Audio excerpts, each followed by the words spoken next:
Jason was 12 years old and was best friends with Paul. They shared so much fun together growing up, playing different types of sports and driving across the states on awesome road trips.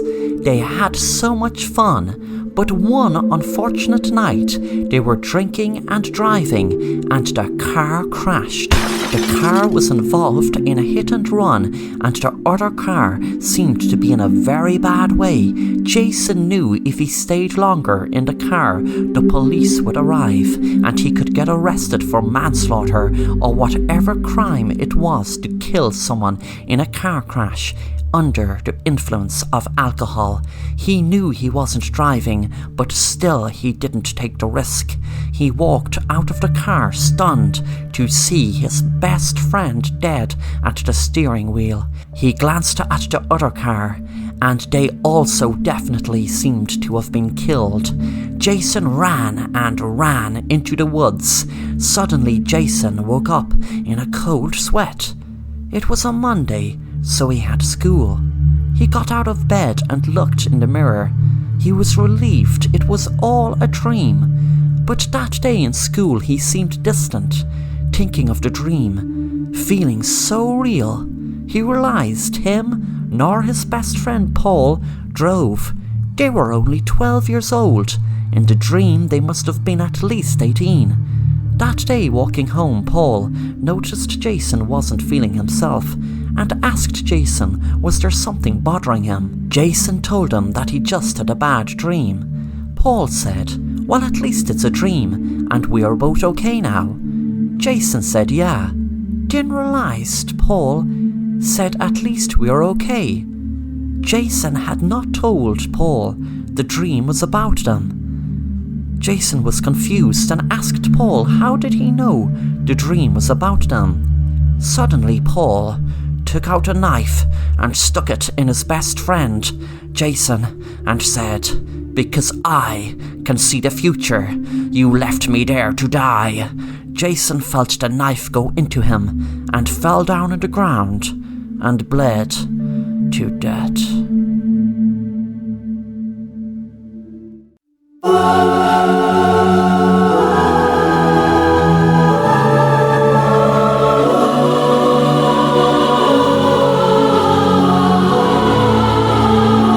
Mary was visiting her husband at the graveyard when she nearly got sick with disgust, realizing that for the third night in a row, her dead husband's grave was vandalized. All the flower pots were knocked, and someone must have used a sledgehammer to break the actual tombstone. Mary felt sick, and on her drive home she came up with the idea she would get a hidden camera in the graveyard and film the tombstone, and this time catch the vandals in the act. She hoped they wouldn't wear ski masks as she wanted them identified and punished for what they did. Mary's husband Frank wasn't himself the last 2 weeks, and she nearly collapsed with shock when she walked in on him after committing suicide one night. He was just lying down on the floor with loads of pills next to him. She checked his pulse and knew he was dead. The next day she fixed a CCTV camera to the graveyard where her husband Frank's tombstone would be in clear view of the camera. On her way home she kept thinking, what type of sick person would vandalize a tombstone? She knew that it would take some very bad person to do something so disgusting. The camera had a motion sensor, so it just went on when something moved in front of it. There was a few false alarms, a dog, a cat, etc. But then suddenly, she couldn't believe her eyes. She sat up on her chair and saw what looked like a little girl floating in the air over her husband's grave. The little girl had an angry look on her face. Mary knew this girl had to be a ghost. She was watching the live feed, so thought that if she made the 20-minute drive, she would see the ghost. But then, what would she do? She froze with fear and decided to drive to her husband's grave anyway. She didn't know what she would do if she saw the ghost, but she didn't have to worry, as when she arrived, there was no ghost to be seen. There was no one in sight.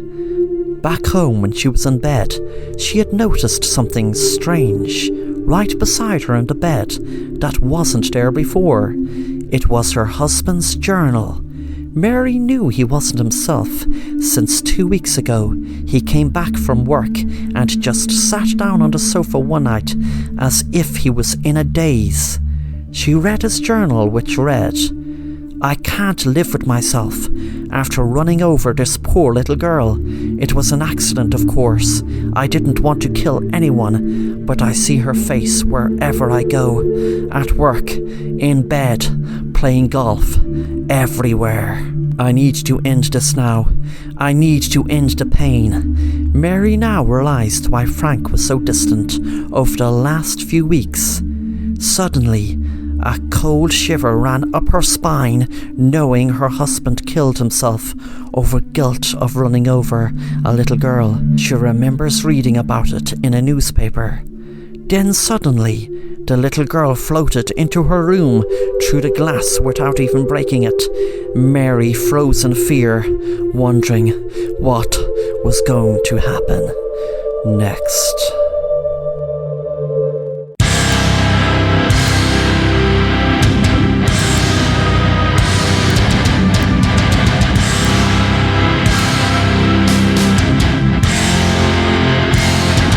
Martin and his friend Simon were in school one day, talking about what they were going to do for the weekend.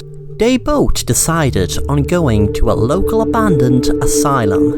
Lots of teenagers loved to break in and throw parties there, and there was a few sightings of weird stuff, but nothing was taken seriously. Martin's sister conceived her baby in the asylum, and she was heartbroken when the baby died just a few minutes after being born. His sister hated the asylum ever since and put it down to the asylum being haunted, the reason her baby died.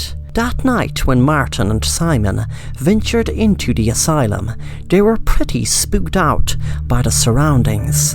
The teenagers that threw parties would have been in groups of maybe 30 or even 40, so their level of fear would have decreased easily. As they say, strength is in numbers. Simon said to Martin, "What are you looking so freaked out about? We are more than likely to walk into some drunk dude than a ghost man. Don't look so freaked out." Both boys walked into a room that had an old pram just sitting in the middle of it, which looked like something out of a horror movie. Suddenly, both Martin and Simon jumped when they heard a noise. It was someone sobbing and saying something. They listened and could hear someone saying, "My baby, where is my baby?" They walked into the next room and saw a cage with what looked like a baby in it. They ran out of the asylum as fast as they could, and both didn't believe their eyes. What was a baby doing in a cage? But the worst thing was, it didn't look like any ordinary baby. It looked demonic. The eyes were dark, and they didn't even want to dwell on the evil they felt. They felt cold. They felt a darkness come over the whole room when they saw it. That is why they run. That is why they ran. That is why they sprinted out of the asylum. They spoke about it on the way home, after running and running for what felt like miles, but in reality was only minutes.